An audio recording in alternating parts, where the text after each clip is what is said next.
राम राम राम हरे हरे, हरे कृष्ण कृष्ण कृष्ण हरे हरे. हरे राम राम राम हरे हरे, हरे कृष्ण कृष्ण कृष्ण हरे हरे. हरे कृष्ण हरे कृष्ण हरे हरे. हरे कृष्ण हरे कृष्ण हरे हरे. हरे कृष्ण हरे कृष्ण हरे हरे. हरे कृष्ण हरे कृष्ण हरे हरे. हरे राम राम राम हरे हरे, हरे कृष्ण कृष्ण कृष्ण हरे हरे. हरे राम राम राम हरे हरे, हरे कृष्ण कृष्ण कृष्ण हरे हरे. हरे राम राम राम हरे हरे, हरे कृष्ण कृष्ण कृष्ण हरे हरे. हरे राम राम राम हरे हरे, हरे कृष्ण कृष्ण कृष्ण हरे हरे. हरे राम राम राम हरे हरे, हरे कृष्ण कृष्ण कृष्ण हरे हरे. हरे राम राम राम हरे हरे, हरे कृष्ण कृष्ण कृष्ण हरे हरे. पुंडलिक वरदा हरे हरिविठ्ठल विठ्ठल श्री ज्ञानदेव ज्ञानदेव तुकाराम माऊली ज्ञानेश्वर महाराज जगद्गुरु तुकाराम. महाराज की जय. गुरुर्ब्रह्मा गुरुर्विष्णू गुरुर्देहो महेश्वरः, गुरुर् साक्षात् परब्रह्म तस्मै श्री गुरवे नमः. नित्यं शुद्धं निराभासं निराकारं निरंजनं नित्यबोधिचरानंदं गुरुब्रह्मा नमाम्यहं. जो मद होय अनन्य शरण, त्याचे निवारे मी जन्म मरण, या लागी शरणागता शरण्य मिची एकू. प्रस्तुत प्रवचनरूपी सेवेकरता उपस्थित केलेली ओवी गीतेच्या 9व्या अध्यायातील 288 या क्रमांकाची ओवी आहे. या ओवीचा सरळ सरळ अर्थ असा आहे की भगवान म्हणतात, जो मला अनन्य भावाने शरण येतो ना, मी त्याचा जन्म मृत्यूरूप संसार निवारण करतो. म्हणून शरणागतीला शरण येण्यास योग्य असा जर कोण असेल तर फक्त मी एक आहे, अशी मुखता भगवान परमात्म्याची भाषा आहे. या ओवीचा प्रतिपाद्य विषय असा आहे की भगवत शरणागती जीवाचा जन्म मृत्यूरूप संसार निवारण करते, असा या ओवीचा प्रतिपाद्य अशा पद्धतीचा विषय आहे. या ओवीवर काही निरूपण करण्यापूर्वी थोडा परिहार द्यायचा तो असा की आपल्या या कर्जत तालुक्याचे किंवा या पंचक्रोशीचे ज्यांनी वारकरी संप्रदायाचं खऱ्या अर्थाचं वारं या आपल्या भागात आणलं, असे श्री सचिन केलटकर यांचे वडील आणि हरिभक्तपरायण नरोत्तम बुवा केलटकर यांचे बंधुराज यांना देवाज्ञा झाली. ईश्वर सत्य पुढे इलाज नाही. भाऊ 86 वर्ष जगले. 86 वर्ष म्हणजे सामान्य आहे का हो? आताच्या काळातल्या पिढीला इतकं आयुष्य मिळणार आहे? दीर्घ आयुष्य त्यांना लाभलं आणि अल्पशा आजाराने भाऊ गेले. भाऊंच्या पाठीमागे फार मोठा आजार पण नव्हता. भाऊ जरी गेले असले तरी सुद्धा पारमार्थिक क्षेत्रातलं त्यांचं कार्य पर्वता इतकं मोठं आहे, पर्वता एवढं मोठं.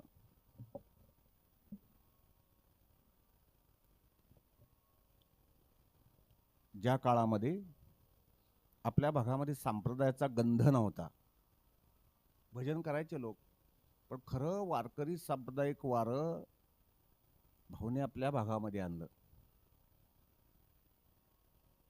IT शिक्षक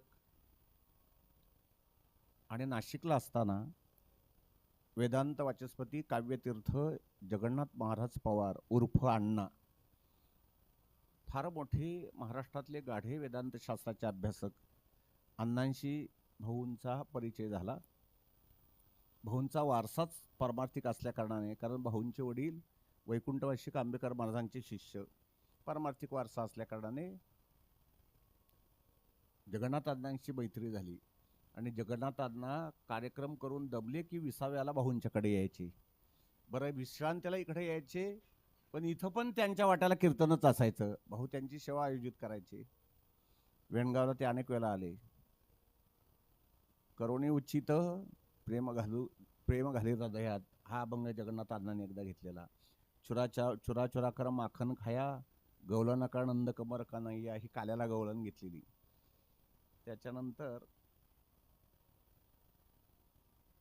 आनंद अद्वय नित्य निरामय हा सुद्धा अण्णाने अभंग घेतला होता. तिन्ही देव जैसे परब्रह्मीचे ठसे, नमो ज्ञानेश्वरा, मुक्ताबाई नमो वगैरे इतक्या ठेक्यावर अण्णा बोलायचे ना. मी ती कीर्तन ऐकलेली आहेत. कारण आमच्या गावातून 20 ते 25 माणसांचा 40 लोकांचा जथ्था या नाळ्याने यायचा आणि त्या खिंडीतून इथं प्रवेश करायचा. आणि तेव्हा पांडुरंग महाराज मुखेकर इतकं सुंदर गायन करायचे की ते गायन ऐकायला आम्ही खास तेव्हा 12-15 वर्षात यायचो. वय असेल 10-12 वर्षाचं आमचं. ते संस्कार झाले म्हणजे नुसतं हरी जरी पांडुरंग महाराज मुखेकर बोलले तरी ते गोड वाटायचं. इतका गोड आवाज, इतका खर्जा असलेला मनुष्य वारकरी संप्रदायात बघितला नाही अजून. आणि ते भाऊंच्या माडीवर 8-8 दिवस राहायचे. आबासाहेब गोडशे, जलंधरबुवा भोसले, आसाराम महाराज बडे तर ठाण्यावरून ये जा करायचे. धुडकोजी महाराजांना इथं आणलं. इतकंच नाही, पंडित महाराज उंबरेकरांना आणलं, जगन्नाथ महाराज पवारांना आणलं, बाबा महाराज सातारकरांना आणलं, मारुती बाबा कुरेकरांना आणलं, शांतीब्रह्म मारुती बाबा कुरेकर, विठ्ठल महाराज घुले देखील इथे येऊन गेले. म्हणजे महाराष्ट्रातले सगळे दिग्गज ज्या वेळेला इथल्या लोकांना काहीच तपास नव्हता तेव्हा भाऊ त्यांच्यात वावरत होते. आणि असं वारकरी संप्रदायाचं वारं या भागामध्ये आलं. त्याचे जनक भाऊ आहेत असं म्हटलं तर वावगं ठरणार नाही. यदा कदाचित धनु महाराज आम्ही कीर्तनकार का झालो तर त्याचं बीज पण त्याच्यातच आहे की आवड उत्पन्न झाली, चांगल्या चाली ऐकाव्यात, चांगली कीर्तनं ऐकावीत. आपल्या भागात असा कोणी विद्वान कीर्तनकारच नव्हता. विनायक भाऊ कोणी असा विद्वान कीर्तनकार नव्हता. चांगले विषय ऐकायला मिळायचे. आणि आमच्या वडिलांचे मामा शंकरराव देशमुख वेणगावच्या सप्त्याला पंगत घालायचे आणि त्या पंक्तीला जवळजवळ आमचं निम्म अर्ध गाव त्या पंक्ती करता यायचे. आंबवण्यांच्या तिथं ती पंगत असायची. अनेक वर्ष पंगत झाली. नंतर ते पण म्हातारे झाले. ते वारल्यानंतर भाऊ आणि वहिनी दोघे आले होते. त्या मामांच्या म्हणजे मामी ज्या होत्या त्या भाऊंच्याकडे आणि वहिनींच्याकडे खूप रडल्या. भाऊंच्या डोळ्यात पाणी आलेलं. तर असा एक फार आत्मीयतेचा संबंध. माझं ग्रॅज्युएशन झालं आणि मी कीर्तन करायला लागलो. भाऊंनी भिशेगावात राहत असताना तिथे अमावस्येचं कीर्तन सुरू केलं. आसाराम महाराज बडे यायचे. एकदा भाऊनी मला कीर्तन करायला सांगितलं. श्रीराम तात्या आणि मी कीर्तनाला गेलो. कीर्तनाला गेल्यानंतर मी कोणत्या तरी अभंगावर बोललो. भाऊ श्रीराम तात्यांना म्हणाले, हे बघा विड्या ओढणाऱ्यांची कीर्तन आम्ही ऐकत नाही, असे तरी पाहिजेत किमान, तर आम्ही इथल्या लोकांची कीर्तन ऐकतो, असं त्यांनी श्रीराम तात्यांना सांगितलेलं. खरं भाऊंशी म्हणजे गप्पा मारत असताना फक्त परमार्थच. भाऊनी कधी प्रपंचाच्या गप्पा केल्या नाही. त्यांच्या नंतरच्या काळामध्ये पुन्हा एकदा भाऊंशी खूप दीर्घ गप्पा कराव्यात असा मानस्य होता, पण ते काय शक्य झालं नाही. पण आमचं नशीब असं की भाऊंच्या अंत्यविधीला येता आलं. शेवटचं दर्शन भाऊंचं घेता आलं. भाऊ गेले, त्यांचं सोनं झालं. अनन्य भक्ती भाऊंनी केली. जो मजो हे अनन्य शरण, त्याचे निवारी मी जन्म मरण, या लागी शरणागता शरण्य मी चीकू. भगवान म्हणतात, जो मला अनन्य भावाने शरण येतो मी त्याचा जन्म मृत्यूरूप संसार निवारण करतो. म्हणून शरणागतीला शरण जाण्यास योग्य असा जर कोण असेल तर मी आहे, असं भगवान मुखतः सांगतात. या अभंगाचं, या ओवीचं निरूपण करण्यापूर्वी एक 2-3 महत्त्वाचे मला मुद्दे मांडायचे आहेत. पहिल्यांदा आपण आस्तिक आहोत. देव आणि वेद मानतात त्यांना आस्तिक असं म्हणतात. देव आणि वेद मानत नाहीत त्यांना नास्तिक असं म्हणतात. आपण शास्त्रप्रामाण्यवादी आहोत. तस्मात् शास्त्रप्रमाणम कार्याकार्य व्यवस्थितो.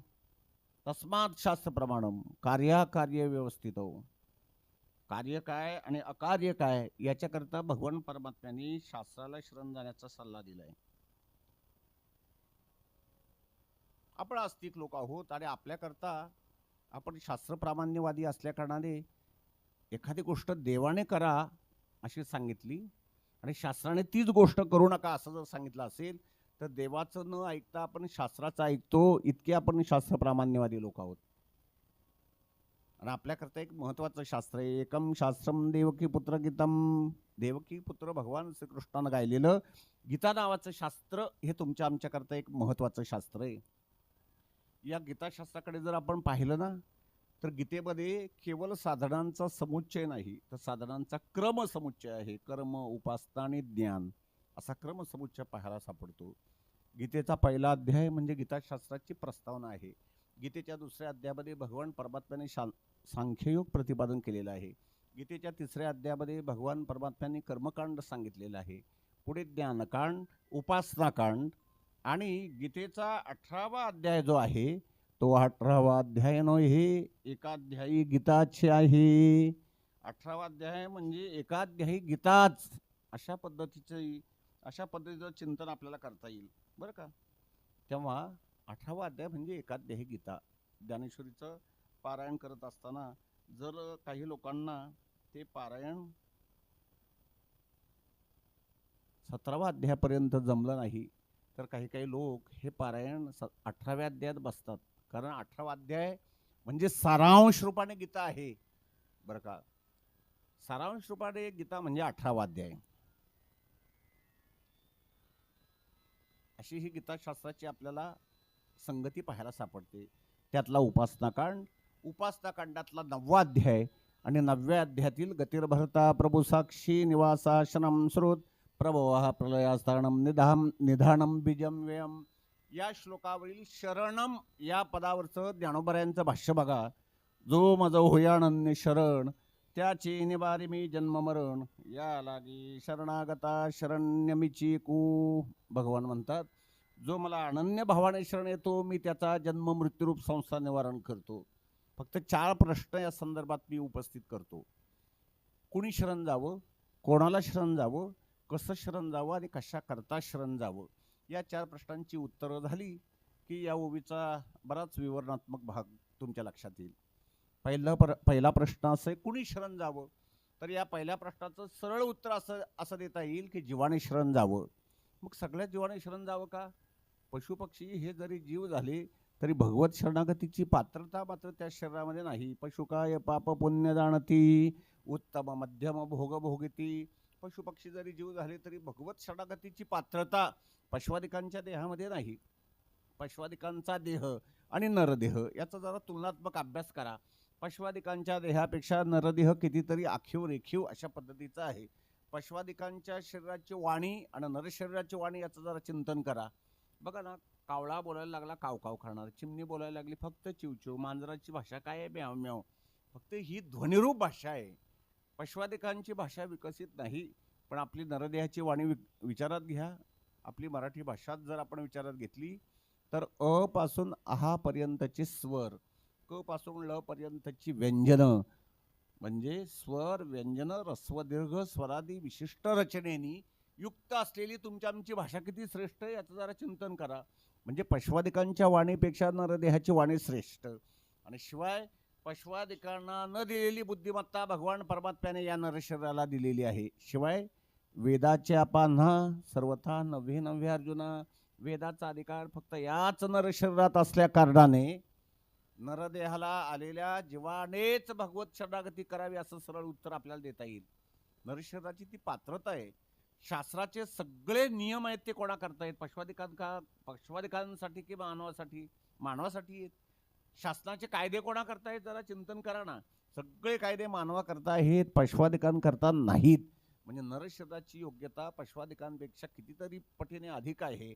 आणि भगवत शरणागती करण्याची पात्रता फक्त एक नरशरीरात असल्या कारणाने नरशरीराला आलेल्या जीवानेच भगवान परमात्म्याची शरणागती करावी. पहिल्या प्रश्नाचं उत्तर. दुसरा प्रश्न असा आहे की कोणाला शरण जावं. चिंतन असं आहे जीवाने जीवाला शरण जाऊ नये, जीवाने जडाला शरण जाऊ नये, जीवाने विषयाला शरण जाऊ नये. जर विषयाची शरणागती जीवाने केली तर विषयाचं स्वरूप दुःखरूप आहे. विषय सेविता कोण तृप्त झाला. बघा ना, विषय म्हणजे ते साध्यांताची जाण दुःख अशी स्थिती विषयाची असल्या कारणाने पदरी दुःखच पडेल. म्हणून विषयाची शरणागती करू नये.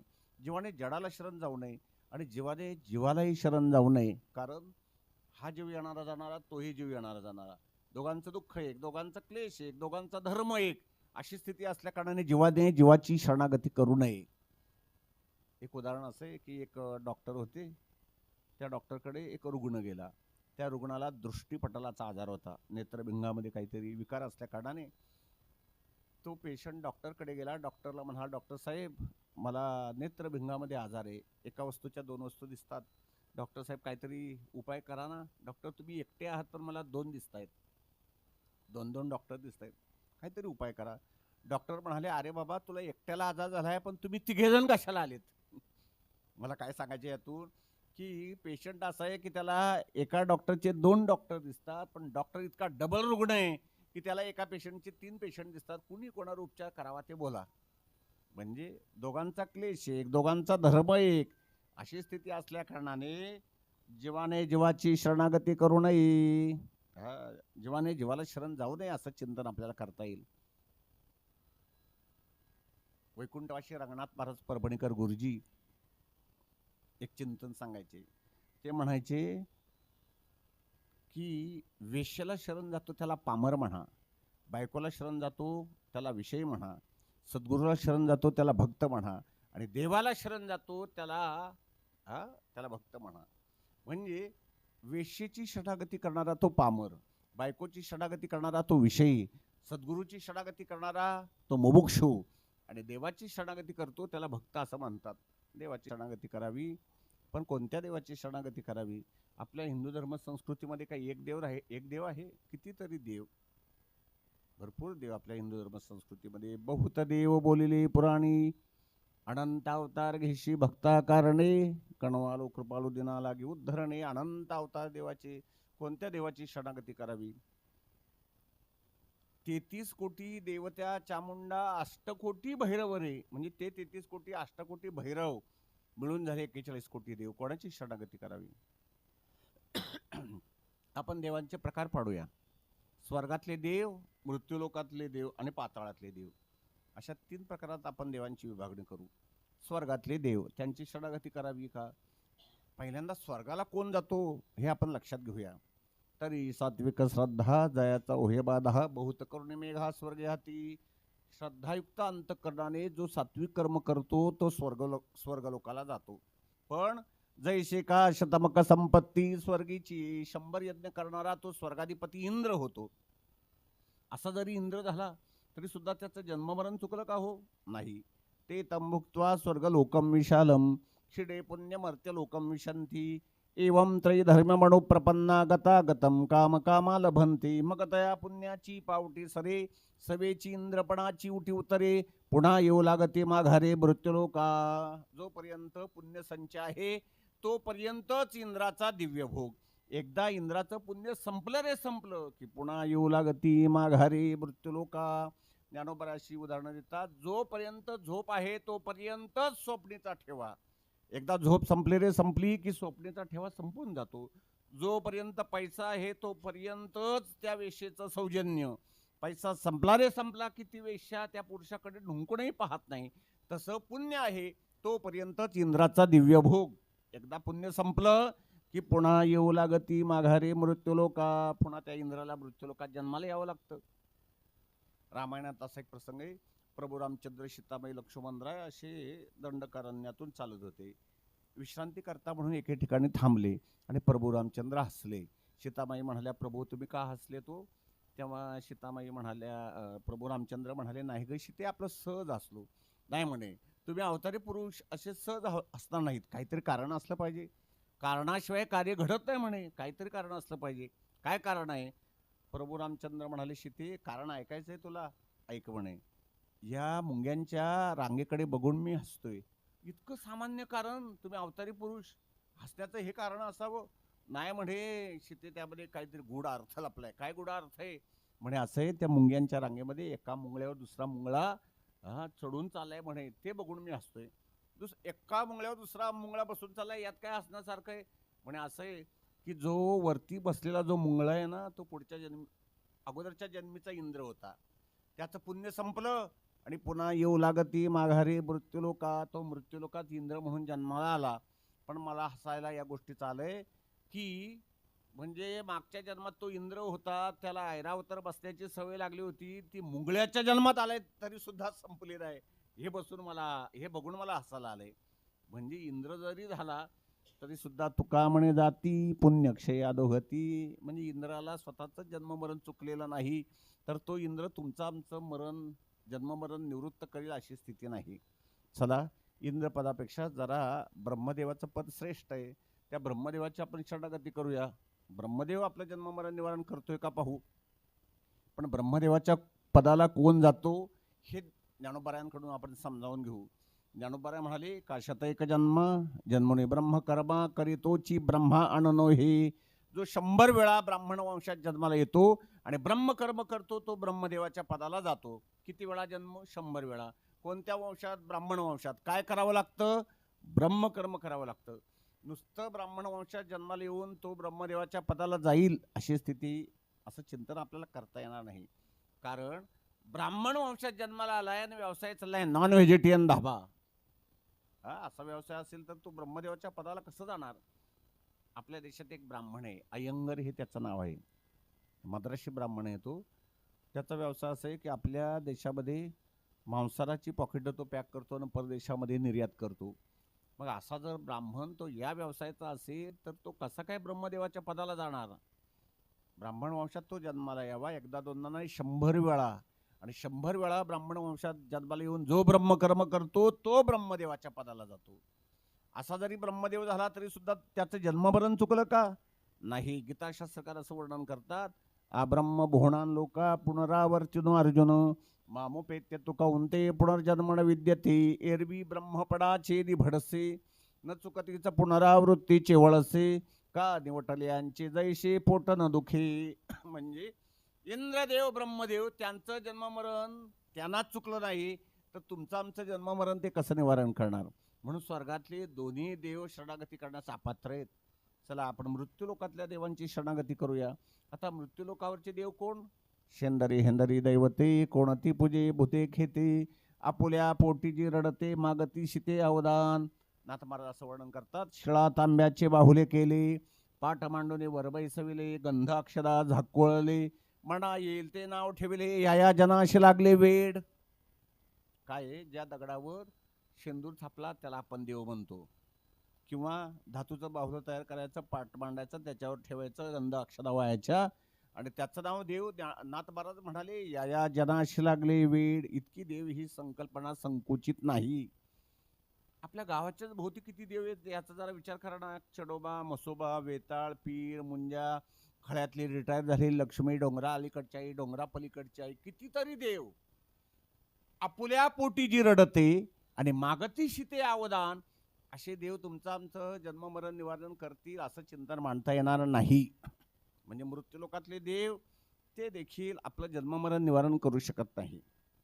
मग आपण पाताळातल्या देवांचा विचार करूया. पाताळातली देवता कोण? शेष ही पाताळातली मुख्य देवता आहे. पण तो शेष देखील भगवान परमात्म्याच्या स्वरूपाविषयी अनभिज्ञ आहे. तोही अंथुरणा तळवटी दडे अशी स्थिती असल्या कारणाने पाताळातला देव देखील आपलं जन्ममरण निवारण करू शकत नाही. म्हणजे आतापर्यंत केलेल्या विवेचनावरून स्वर्गातले देव, मृत्यूलोकातले देव, पाताळातले देव तुमचं आमचं जन्ममरण निवारण करण्यास असमर्थ आहेत. मग शास्त्राने असं म्हटलंय की या देशीचा राजा देवाचा अंश आहे म्हणे, त्याची शरणागती आपण करूया. तो राजा आपलं जन्ममरण निवारण करतो का पाहूया.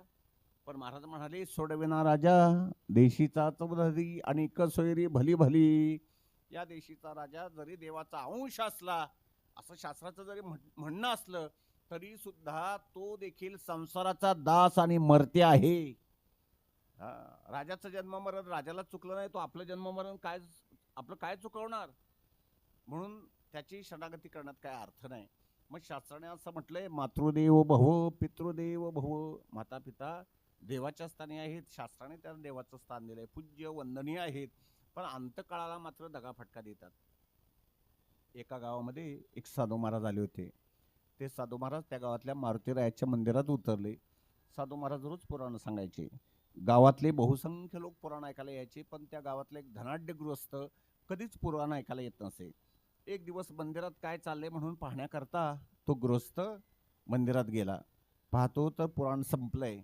सगळे लोक साधू महाराजांचं दर्शन घेत आहेत. म्हणून हा गृहस्थ देखील साधू महाराजांचं दर्शन घेण्याकरता वाकला. साधू महाराजांनी त्याचा हात पकडला. म्हणाले, पठ्ठ्या, गावातले सगळे लोक पुराण ऐकायला येतात, तू काय येत नाही? तो म्हणाला, महाराज तुम्ही मला फकीर समजली का, बैरागी? नाही बाबा, असं काय तुला समजण्याचा माझा मानस नाहीये. पण अरे बाबा हा मर्त्य लोक आहे, एक ना एक दिवस काळाचा चपेट घात होईल आणि तुला चार चौघांच्या खांद्यावर जावं लागेल. महाराज, मनासारखं कुटुंब आहे, मनासारखी जमीन जुमला, मनासारखी इस्टेट, गाड्या घोड्या माड्या सगळं काही मनासारखं आहे. माझी आई, माझी बायको, माझे वडील सगळं व्यवस्थित आहे. ते नाहीत का मला अंतकाळातून सोडवणार. साधू महाराज म्हणाले, गृहस्थ बिलकुल नाही. खात्री करून घ्यायची असेल तर रोज माझ्याकडे अर्धा तास येत जा.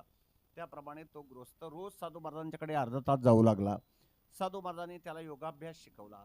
हा म्हणता योगातली शेवटची अवस्था समाधी त्याला प्राप्त झाली. आता अशी अवस्था प्राप्त झाल्यानंतर साधू महाराजांनी त्याला एक युक्ती सांगितली. जा म्हणे, आता पोट धरून आईच्या समोर जा. आईला सांग, आई ग आई, माझ्या पोटामध्ये कळ आले, आता मी खरंच जगत नाही असं म्हणून समाधी लावून पड. त्याने तीच कृती केली. आईला सांगितलं, आई पोटात कळ आले, आता मी खरंच जगत नाही असं म्हणून समाधी लावून तो स्वस्थ पडला. त्याच्या आईला असं वाटलं, सध्याच्या काळामध्ये नानाविध प्रकारची दुखणी निघालेली आहेत, याला हृदयविकार काहीतरी कोणता तरी विकार झाला आणि हा खलास झाला. म्हणून त्याची आई आक्रोश करू लागली, वडील हंबारडा फोडू लागली, त्याची बायको शोकमग्न झाली. तेवढ्यात शेजारी पाजारी पंचक्रोशीतले शेकडो हजारो लोक तिथे जमा झाले आणि तेवढ्यात साधू महाराज पण आले. साधू महाराजांना घडलेला दुःखद प्रसंग सांगितला. महाराज, काही उपाय आहे का हो? महाराज म्हणाले, उपाय आहे, पावशेर दूध आणून द्या. त्या लोकांनी पावशेर दूध साधू महाराजांच्याकडे आणून दिलं. साधू महाराजांनी त्या दुधात असं चिमूटभर काहीतरी टाकल्यासारखं केलं. साधू महाराज म्हणाले, आता हे औषध या प्रेतावरून मी 5 वेळा उतरतो. जो कोणी हे औषध घेईल तो मात्र मरेल, पण मेरेला मात्र जिवंत होऊन उठेल. बोला, हे औषध कोण घेणार? त्या धनाढ्यग्रस्ताच्या बायकोला विचारलं, तू हे औषध घेतेस का? बायको हे स्वार्थी नातं आहे बरं का, ती नवऱ्याकरता बाराला तयार झाली नाही. धनाढ्यग्रस्ताच्या वडिलांना विचारलं, तुम्ही हे औषध घेणार का? वडील पण ते औषध घ्यायला तयार नाहीत. पण कलियुगातला नवल आहे का, 9 महिने नवदेशी कष्ट सोशिले त्या मातेशी, ते निष्ठुर झाली कैशी, अंत्यदुरी राहिली 9 महिने 9 दिवस. ज्या मातेने गर्भाचं ओझं आपल्या उदरामध्ये वागवलं, ती माता पण मुलाकरता मरायला तयार झाली नाही. हे मोठं नवल आहे. साधू महाराजांनी मनाशी ठरवलं, हे घरातले सगळे लबाड बापुडे. मग गावातल्या लोकांना साधू महाराजांनी विचारलं, लोक हो, हे औषध तुम्ही प्राशन करणार का? गावातले लोक म्हणाले, घरच्या करता घरचेच मरायला तयार नाहीत, मग आमचा काही जीव इतका उदार झालाय होय, आम्ही तरी का म्हणून औषध घ्यायचं? सगळे लबाड बापुडे. साधू महाराज म्हणाले, मग हे औषध मी प्राशन करू का? त्या धनाढ्यग्रस्ताच्या घरातले लोक म्हणाले, महाराज, तुम्ही जर हे औषध घेतलं, समजा तुम्ही मेले आणि आमचा मेलेला ग्रस्त जर जिवंत होऊन उठला, महाराज तुमचे किती किती अनंत आमच्यावर उपकार होतील. महाराज, आजच्या तिथीला तुम्ही जर गेले ना, तर माघ शुद्ध सप्तमी, आज सप्तमी, प्रतिवर्षी याच दिवशी तुमची पुण्यतिथी साजरी करू, सत्यनारायण आयोजित करू आणि अख्ख्या गावाला गोड बुंदीची पंगत घालू. पण तुम्ही घ्या म्हणे, एवढं औषध घ्या. आता ते औषध कसलं आलंय? पावशेर दूध, त्यात चिमूटभर साखर टाकली होती. ते साखर मिश्रित दूध साधू महाराजांनी प्राशन केलं. पहिल्यांदा असं त्याच्यावरून 5 वेळा उतरलं, प्राशन केलं, त्याच्या डोक्यात अशी थप्पड मारली आणि समाधीतून उत्थान केलं. तो जागृत अवस्थेत आला आणि त्याला सांगितलं, बघ बाबा, तुझ्याकरता मराला कोण तयार होतं? तुझी आई का तुझे वडील का तुझी बायको? कोणी नाही. संतांची भाषा किती अनुभवाची बघा.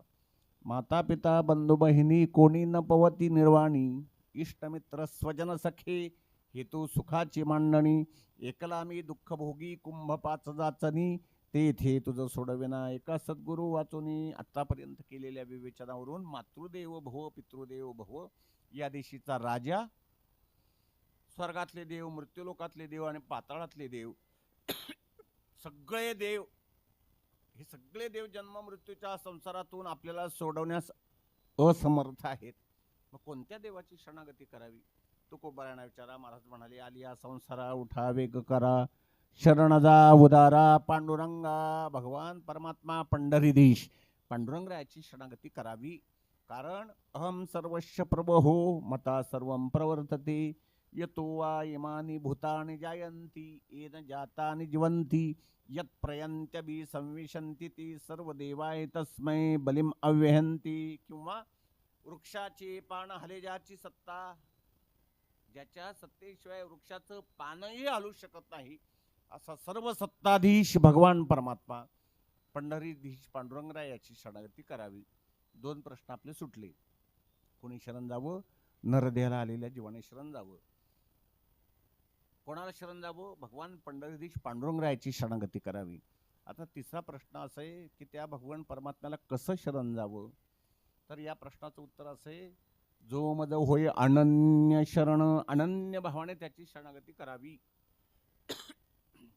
तुकोबऱ्यांचा एक अभंग आहे, म्हणून शरण जावे सर्व भावी देवाशी. त्याला सर्व भावाने शरण जावं. सर्व भाव म्हणजे काया वाचा मनाने त्याची शरणागती करावी. आपली काया देवाला समर्पण करावी, आपली वाचा देवाला समर्पण करावी, आपलं मन देवाला समर्पण करावं, आपल्या वाट्याला आलेलं तत्व देवाला समर्पण करावं नव्हे आपल्या वाट्याला आलेलं द्रव्य देवाला समर्पण करावं. अशी जी शरणागती आहे ना, त्याला सर्व भावाने केलेली शरणागती असं म्हणतात. अनन्यता, अनन्यता म्हणजे अन्याश्रयानाम त्यागो इति अनन्यता, त्याला अनन्यता असं म्हणतात.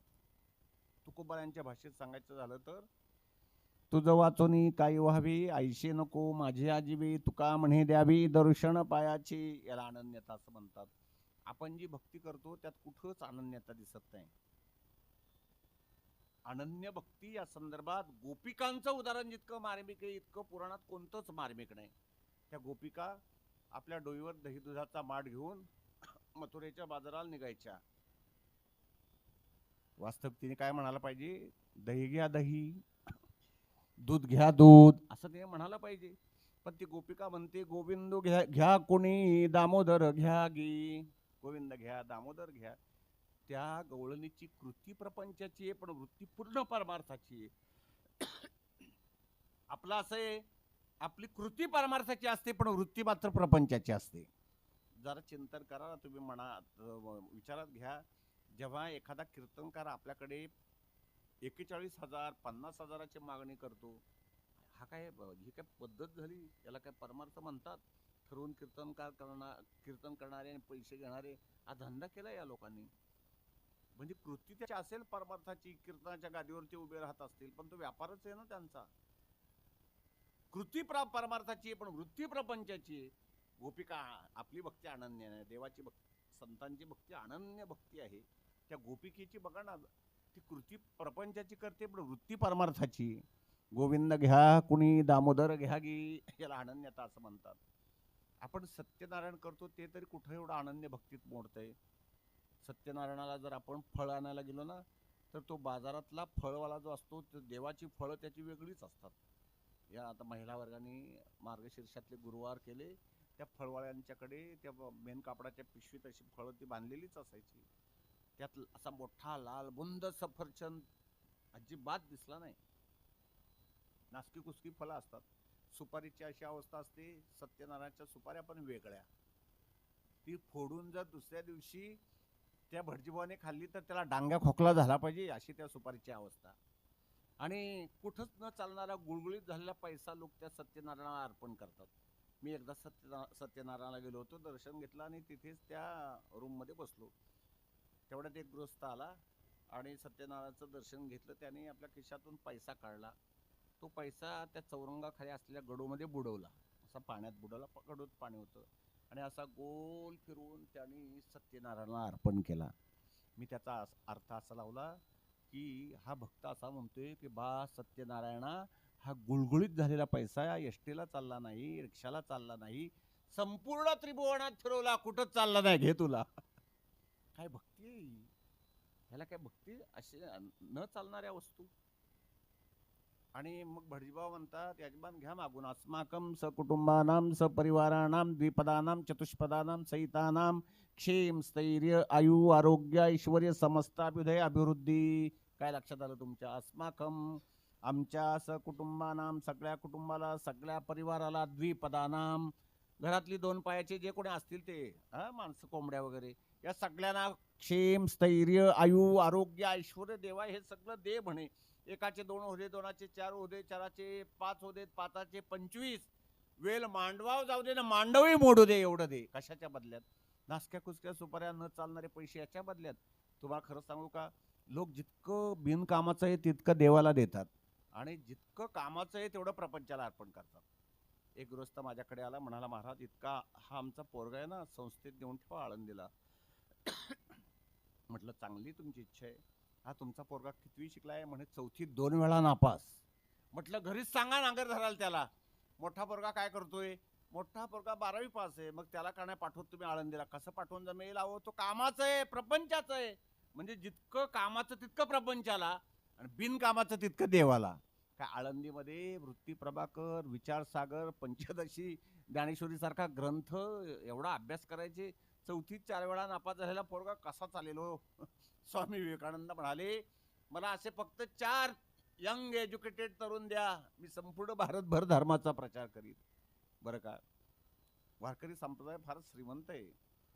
तुकोबारायांची गाथा, नामदेव महाराजांची गाथा, नाथांची भारुड, नाथांचं भागवत, ज्ञानोबारांचं अमृतानुभव, चांगदेव 65, हरिपाठ नावाची ग्रंथरचना, ज्ञानेश्वरी, नामदेव महाराजांची गाथा, नारा, गोंदा, विठा, महादा यांचे अभंग, जनाबाई, मुक्ताबाईची ताटीचे अभंग. किती वारकरी संप्रदाय श्रीमंत आहे. जगाच्या पाठीवर मराठी भाषिकांच्या इतका श्रीमंत कोणीच भाषिक नाही महाराज. मराठी भाषिक फार श्रीमंत आहे.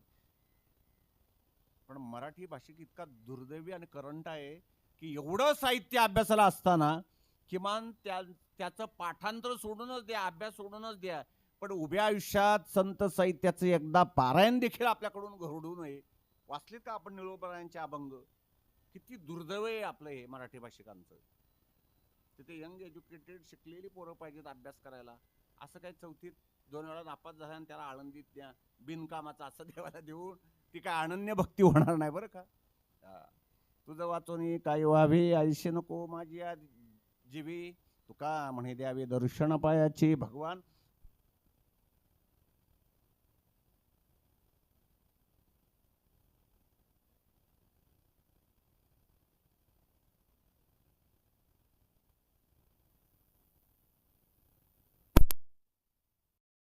पै आपुलेनी भेदे विण माझे जाणीजे जे एकपण, तयाचे नाव शरण मजई निगा.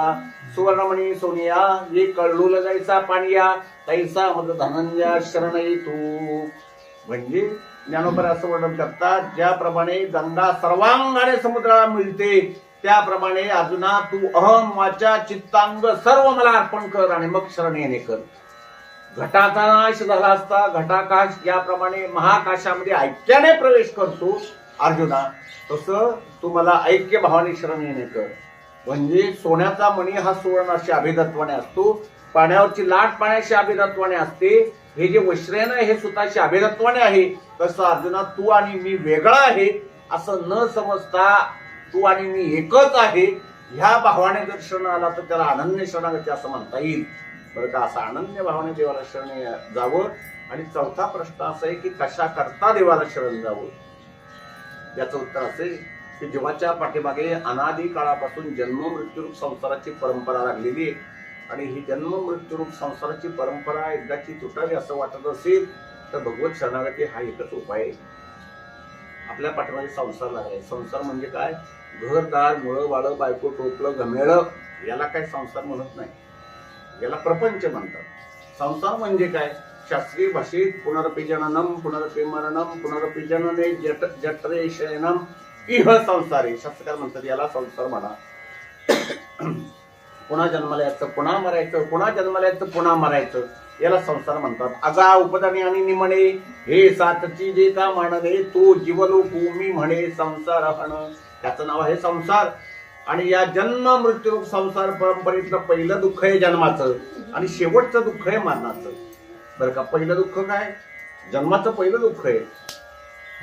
मातेच्या उदर कुहरी पतोनी विष्टेच्या दाथरी उकडोनी नवमा सबरी जन्म जन्मून मरती विष्टाले पतौकडे नाकी तोंडे कृमीकडे गर्भवतीचे दुःख गाडे कवना पुढं सांगी जेल कटवम ललवन मेळे गर्भवतीचे पुरती डोहळे त्वचे विणांग पोळे तेने दुःखी थोराती दुःखी ते गर्भोदरीची व्यथा नेणती माता आणि पिता तेथे कोणी नाही सोडविता जीवीची व्यथा जीव जाणे.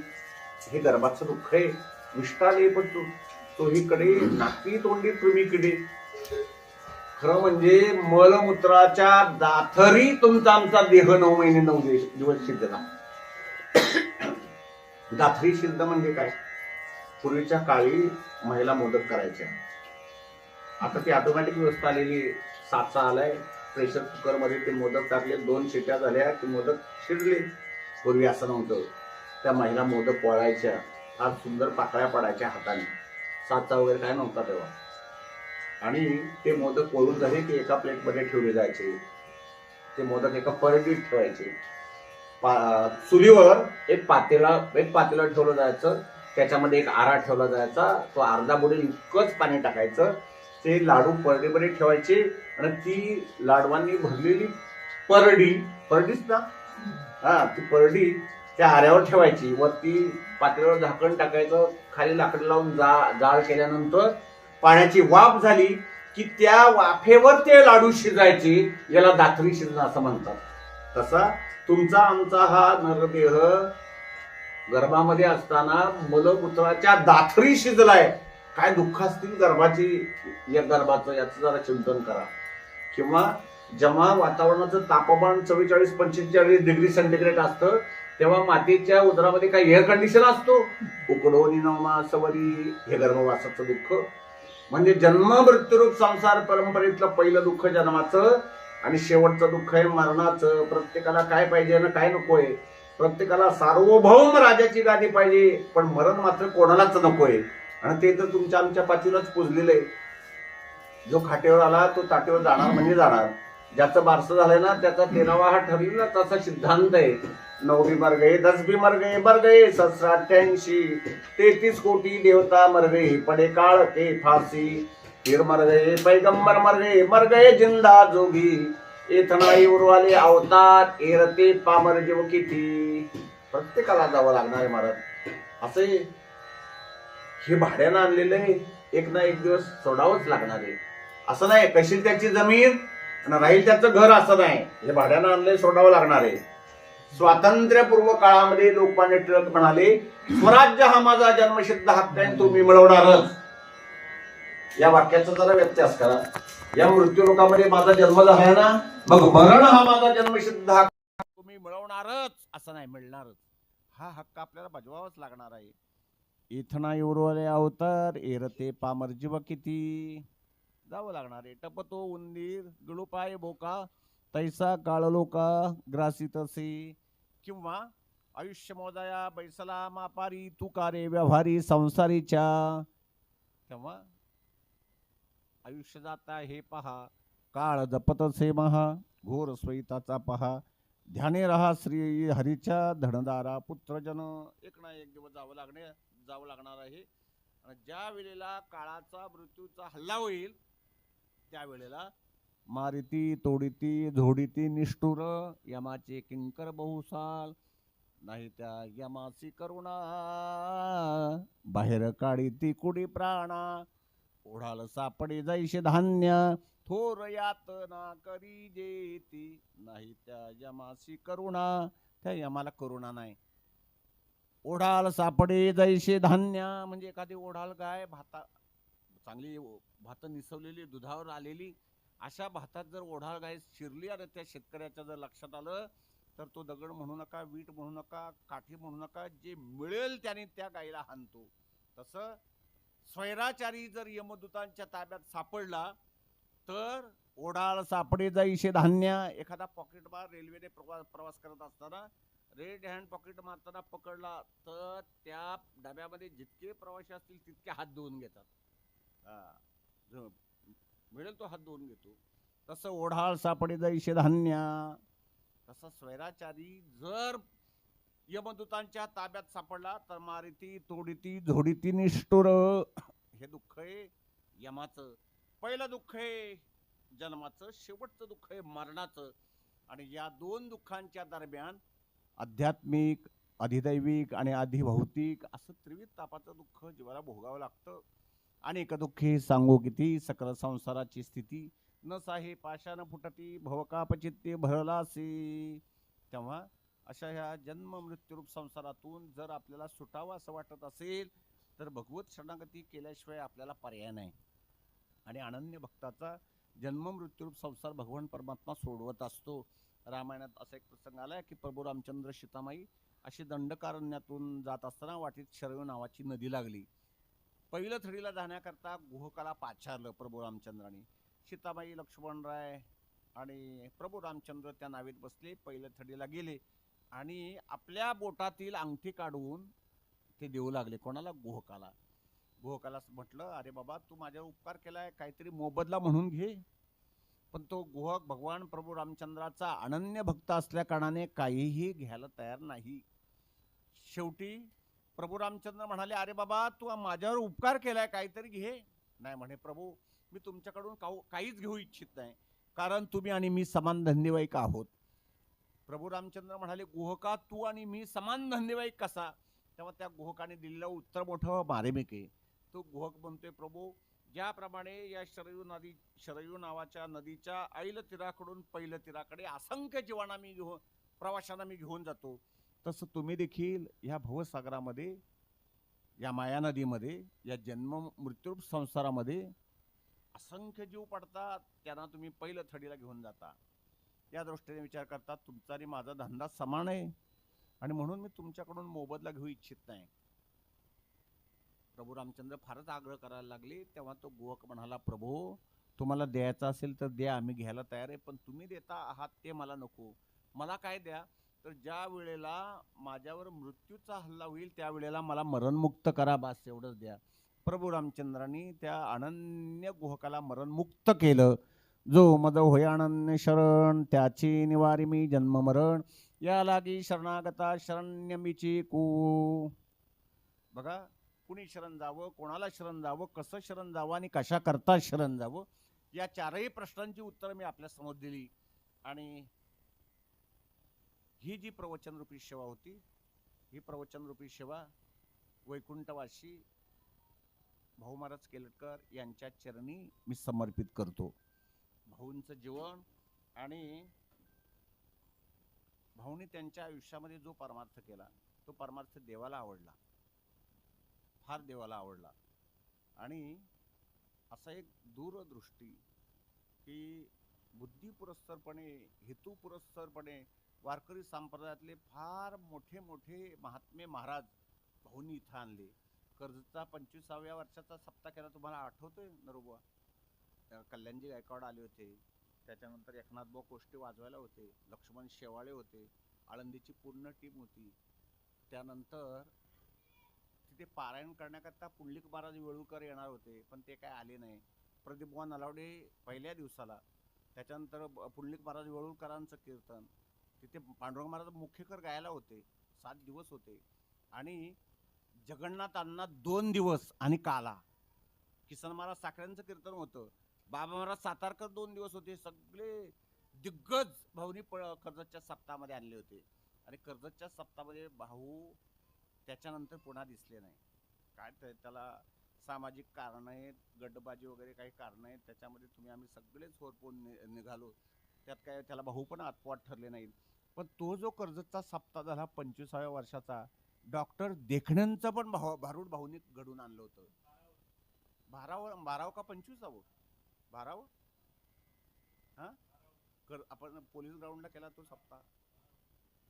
तेव्हा भाऊ पिंपऱ्यांच्या बरोबर सहभागी झाले होते आणि कर्जतच्या इतिहासातला तो सर्वोत्तम अशा पद्धतीचा कार्यक्रम भाऊनी घडून आणला. अतिशय महत्वाचा कार्यक्रम, फार मोठा कार्यक्रम. जगन्नाथ अण्णा कैवल्याचा पुतळा प्रगटला भूतळा या अभंगावर 2 दिवस बोलत होते. जगन्नाथ अण्णांचाच काला झाला. जगन्नाथ अण्णांना स्वतः आणायला भाऊ नाशिकला गेले होते. फार मोठा कार्यक्रम झाला तो. भाऊ खरं म्हणजे इथे जर दूरदृष्टीचे लोक असते तर भाऊंकडून त्यांनी त्यानंतरच्या काळामध्ये अनेक कार्यक्रम करून घेतले असते. तेव्हा स्मरणिका पण प्रकाशित झाली होती. आणि ते स्वर्गीय मंत्री BL पाटील जगन्नाथ अण्णांच्या व्यासपीठावर भाऊंनी आणून बसवले होते. आणि जगन्नाथ अण्णांनी BL पाटलांना सांगितलं, तुम्ही पशुसंवर्धन मंत्री आहात, पण या कोकणामध्ये शर्यती चालतात आणि पराणे मारतात. मी ज्या गाडीमध्ये बसून आलोय, पराणे मारली आणि त्या बैलाच्या शरीरातून अशी रक्ताची चिलकांडी उडाली. मला ते दुःख सहन नाही होत. तुम्ही काहीतरी कायदा करा ना. पाटील साहेब एक शब्दाने उत्तर देऊ शकत नव्हते त्यांना. म्हणजे किती जरी राजकारणी असले तरी सुद्धा जगन्नाथ अण्णांपुढे ते काय बोलतील अशी स्थिती नव्हती. तेव्हा अशा असंख्य प्रसंगाचा मी साक्षीदार आहे.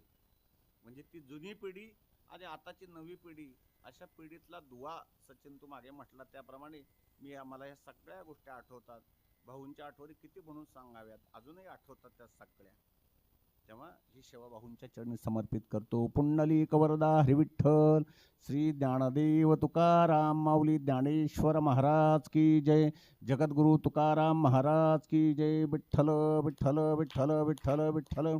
पुंडलिक वरदा हरी विठ्ठल. श्री ज्ञानदेव तुकाराम माऊली ज्ञानेश्वर महाराज की जय. आता विश्वात्मके देवे येणे वाग्यज्ञ तो शावे. तो शोणी मज द्यावे पसाय दान हे. जे खलांची व्यंकटे सांडो तया सत्कर्मे रती वाढो. भूता परस्परे पडो मैत्र जीवांची. दुरितांचे तिमिर जाओ विश्वस्वधर्म सूर्य पाहो. जो देवांचिल तो तेला हो प्राणीजात. वर्षत सकळ मंगळी ईश्वरष्टांची बांदियाळी. अणवर्त भूमंडली भेट तू तया भूता. चला कल्पतरुचे आरव चेतना चिंतामणीचे गाव. बोळते जारणव पियुषांचे चंद्रमेले अळांछन. मार्तंड ते तापहीण ते सर्वाई सदा सज्जन सोयरे होतू. किंबहुना सर्व सुखी पूर्ण होण ते लोकी. भजजोजी आदि पुरखे अखंडित आणि ग्रंथ विशेष लोकीये. द्रष्टा द्रष्ट विजय व्हावे विजय. एथ म्हणे श्री विश्वेश्वरावो हा होईल दान पसावो. येणे वरिज्ञान देव सुखिया झाला सुखिया झाला सुखिया झाला.